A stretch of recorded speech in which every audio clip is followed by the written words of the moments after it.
In the previous part, we have learned how to do authentications with React and Supabase. So in this video, we're going to learn how to interact with the database by doing the CRUD operation and set up some policy to protect user data. All right, so let's get started. All right, so this is what we left off from the previous part. So we do an authentication using GitHubs.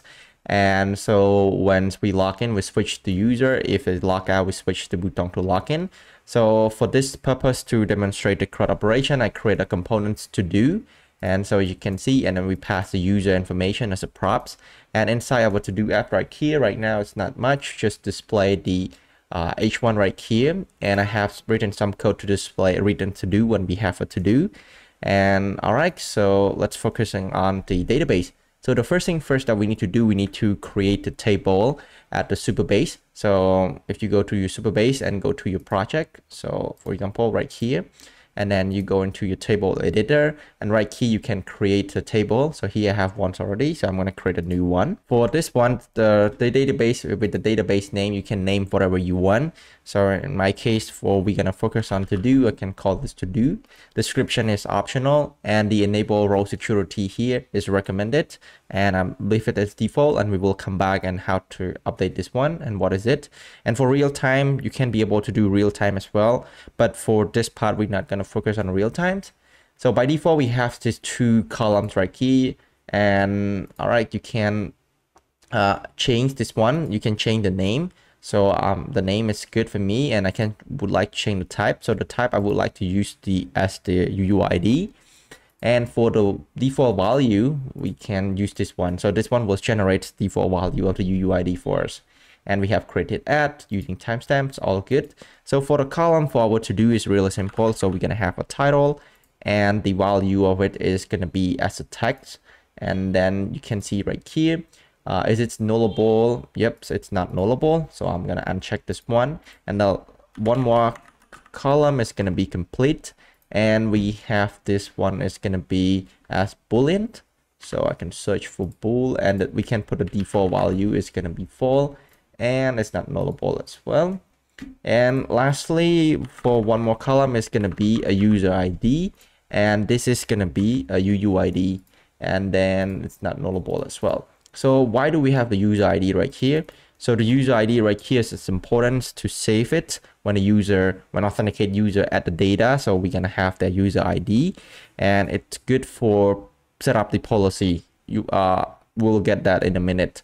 And aside from that, we can do relationships to another table. So for example, if we have another table, let's say books ID, or I'm not sure, like maybe any ID, you can do any relation to this one, and then you can find the table right here. So as of now, we have only one table right here, but there's no relationship to it. But yeah, you can possibly do the relationship this one, because behind the scenes, Supabase using the Postgres database.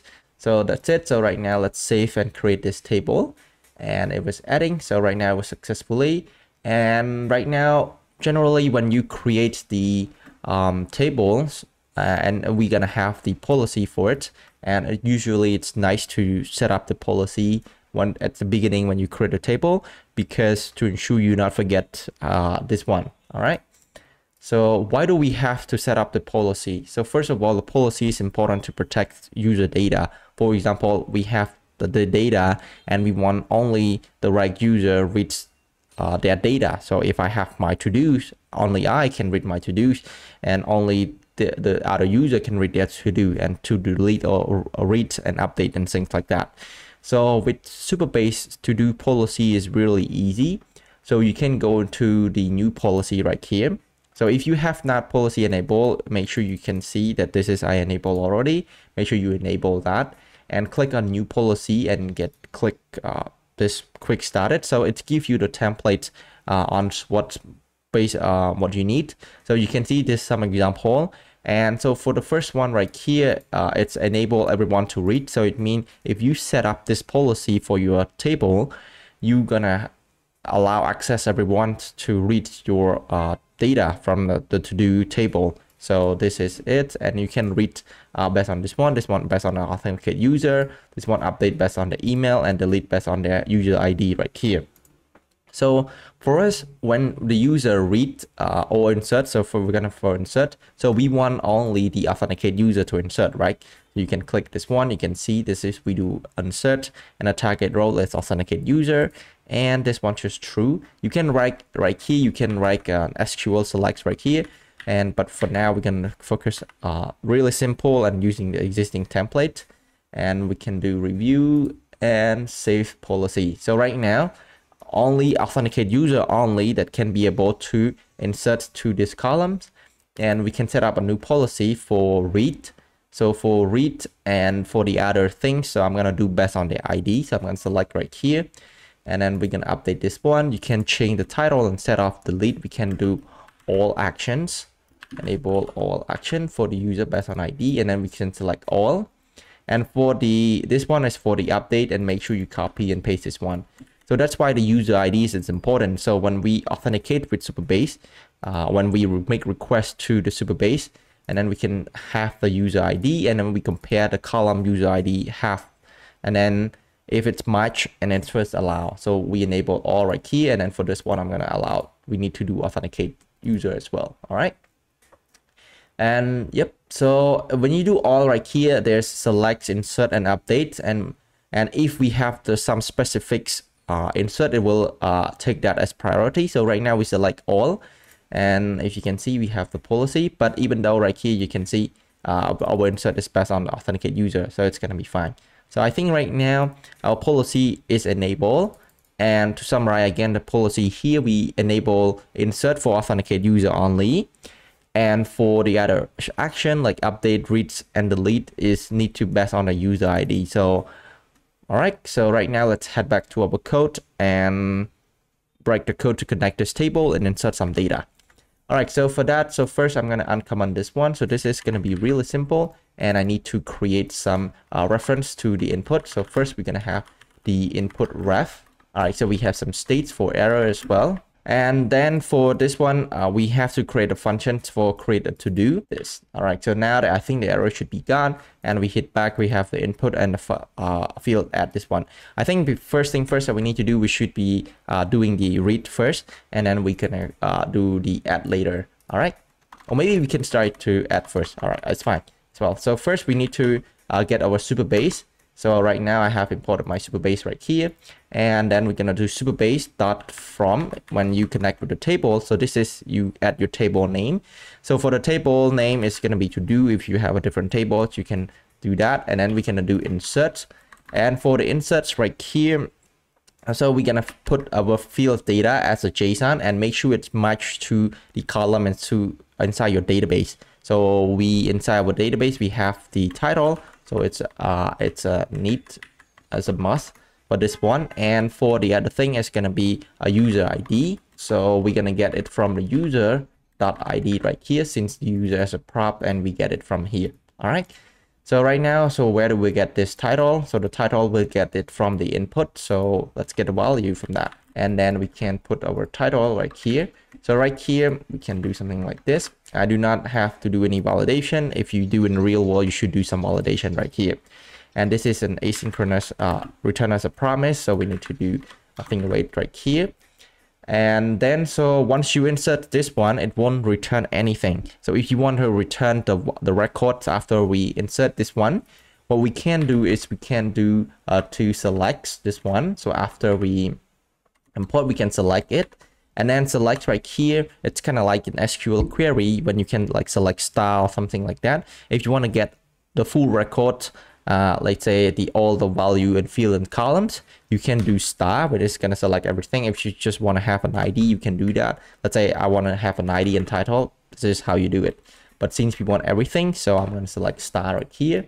And it's going to select everything. But if you want to have just a single record, and what we can do is we can just do select single right here. All right, so right now we can store this one in this variable right here, and then try to console the log when we click on this one. Okay, that's right here. Right now let's hit back right here, go to inspect, and go to our consoles, and let's add something. So it's gonna be crud, and let's add this one. And as you can see, there's no error and we have our record. If you check our database, and let's go back here and our to do, you see we have this record, which is really nice. All right, so I think that how you do to add this one. So the next thing is what we wanted to do. We want to have some states to store this one after we add. So for that, let's create a to-do state. So set to-do equal to use state. So by default, we won't have any to-do. And so right here, I'm going to uncomment what I have right here. So right here, it's really simple. So we map over to-do and then we get the value right here. So it's going to have each to-do. It's going to have the title. And as we have this button right here. So as right now, you don't see anything because our to-do is empty. So, but after we add this one, we can set our to-do. So we can set our error as well. So I'm going to set the errors to rest.error right here. So for example, if we have an error, but as of now we have null, but if we have an error, we can set this one. And then, so we can do for one more, if rest.data, if we have data. And so what we're going to do is we're going to set our to-do. So imagine if we have our to-do current, and so what we can do, since it's an array, so we can return and spread our current to-do, and we set the new to-do, which is the rest of data right here. All right, this is pretty nice. Let's actually try to create a new one. So right now, if I'm going to add learn Supabase and click add right here, so you can see we have learn Supabase and we have this value. So we do not have the other record because when we add this record. So let's implement get all to do when we load this component. All right. So to do that, we need to do use effect. So for use effect, and then it will run after this component render. So we're gonna create a function called get to do. All right. So it's gonna be the same thing. So first we're gonna call supabase.from, and then the table name is gonna be to do.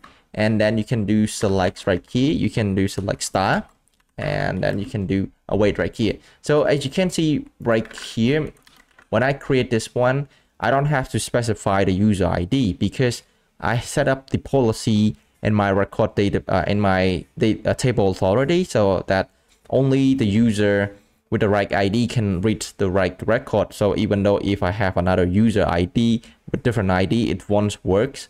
So I will show you for that. So right now we're gonna select from this one, and we're gonna have the result. Let's actually console.log and see what's happened of this one as well. So console.log, and then we can do rest right here. And then so to get the to do, we can just call get to do right here. And as you can see, we have data, which we have here. We have error is gonna be null, and same things we can just do set our to do with rest of data. And if we have an error, we can just set error with the rest.error right here. But right now, everything seems fine. So right now we render our to-do right here. So to show you the example right here, so I'm going to create a record. So we can insert our record right here as well. So for now, I need a random UUID. So I can do UID right here, and I'm pretend as a user ID. And for the title, I'm gonna say, let's say testing right here. And then let's hit save this one. So right now we have the different ID. So right now if we hit back in this one, so as you can see right here, the data right here, we only read the data that belong to us. And it is really important. So you can see, and you look at our code, because right here, if we do not have set the policy, we're gonna read every record from the database, and then that is the important part, and we don't have to pass the user ID right here. And that's how easy it is to protect the user data and how to write code to get it. And all right, so I think right now we do create, we can read. And the other thing is we're gonna do the deletes and update. So you can see right here, when we update, if the value complete is true, we're gonna do line through. And all right, so we can handle the update. So handle complete. So first we're gonna need an ID of which record we need to update. And then we're gonna do exactly the same thing. We're gonna do await. So right here, then we're gonna do the things. So supabase.from our table name to do. And then we can do this one. We're gonna do update. So we're gonna do update, and update's value is gonna be as a JSON. So what do we want it to do? We want to update the complete value. And then what you want to do, we're gonna do it to true. And then after this one, we can do selects again, and then we can do single, and then we can do star. So this is like depend on if you want to return, but if you want to, yeah, you can do something like this. And so after that, what we can do, we can have the res value, and then we can console the log to see it as well. Right, so to handle updates, what I can do, right, so then we're gonna pass the value.id right here. So right now when I click on this one, so you can see it's returned me an error. So it's do not have the where clause, which is really nice, and I really need that. So I'm gonna do dot equal. So right now we need to use the ID that we passed, so I forgot to do that. So here is the when you update. So let's say, okay, from the to do, I'm gonna update it to complete true, and which record, so we need to do equal right here, and then the ID. If you have some different so this is the columns in your database, so make sure it's match what you're looking for. So you can be as a title, but usually you go with the ID right here. So right now let's try to do it again, and there you go. So right now we have our data back, and then we do as a complete true right here. Nice. So then what we have to do next is we have to do the update. So right now let's try to do that. So what I can do is, so we can do something like this. I'm gonna copy this one, and if we have the data, so let's say if it's not res.error, we can do something like this, else we can set an error. So what to do to update, or what to do right here is gonna be duplicate. So we need to do some maps this one and update the right value. All right, so after that we can just return what to do right here, and as you can see we have the complete right here. So when I click update this one, and it was update and update our states right here, which is really nice. All right, so the next thing is we're gonna do the delete. So delete is gonna be really simple, and so I'm gonna copy this function right here, and because when we delete we want to have an ID for it as well. So instead of handle update, we're gonna handle delete, and then we're gonna call create a function, and then we're gonna do await Supabase dot prompt, and then we're gonna do table name is gonna be to do, and then we're gonna do dot delete right here, and then we need to do some equal as well. So we're gonna do ID with ID that we have. So for this case, I don't want to have any record back to return, so because we delete, so we can check this one. So right now let's console dot log this value. So console dot log res right here. All right, so we gonna copy this one, and so when we unclick, we're gonna call this one right here, and then we pass the value dot ID right here. All right, so right now let's try to delete this one, and we click right here. So you can see when even though we do not specify that what we wanted to return, it will return us array of data right here. As return of data that we record, not an array. The return the array right here is because if you want to have a single, we can just do dot single right here. So right now when I because when we refresh this one, it should be update. So when I delete right here, so you can see we have the data that's being deleted right here. Nice. But right now when we click delete right here, our state is not update, so we need to do that as well. So same things with this one. If it's not have an error, this is what we're gonna do. And so instead of map, we're gonna do filter on ID that we passed. All right, so let's do it again. So we're gonna do the let's say policy, and we click add this one, and we click complete right here. We can do the other things. So let's say crud operation, we add and we complete, and when we delete this one, so you can see it's gone. All right, so the other thing that I want to talk about is when you deploy your Supabase to your productions, it is important to set up the policy for your table.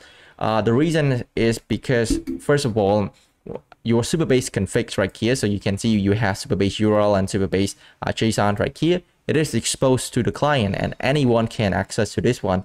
So for example, if you go into the project that using Supabase, or you can go to view page source and you can find a JavaScript bundle right here, and then you can search for the key. So for example, let's start with HTTPS right here, and then you can find it. So you can see you can go there. This is our Supabase key. You can find it. So anyone can copy this one and run on their local, and which is the problem, because if we do not have our database setups correctly, for example, you set up this when you disable this one, and anyone know your table name, they can go and delete all the record from that, and there's nothing you can do about that. And also the other thing is, when you deploy this one, you can do is to not allow users to, for example, the site URL, you can link this one to your production URL. So for example, if you deploy it, whatever, just try to do this and remove the site the local host from here. And it is important as well. So because we don't want anyone just to get our key and try to run it on their local and do bad things to our data. And yep, I guess that's pretty much it for this one. And hopefully you learned something and enjoyed this video. And if you have any suggestion or any question, feel free to comment down below and let me know more if you want more of React and Supabase content. All right, so I think that's pretty much it. Thank you for watching and see you in the next video. Peace.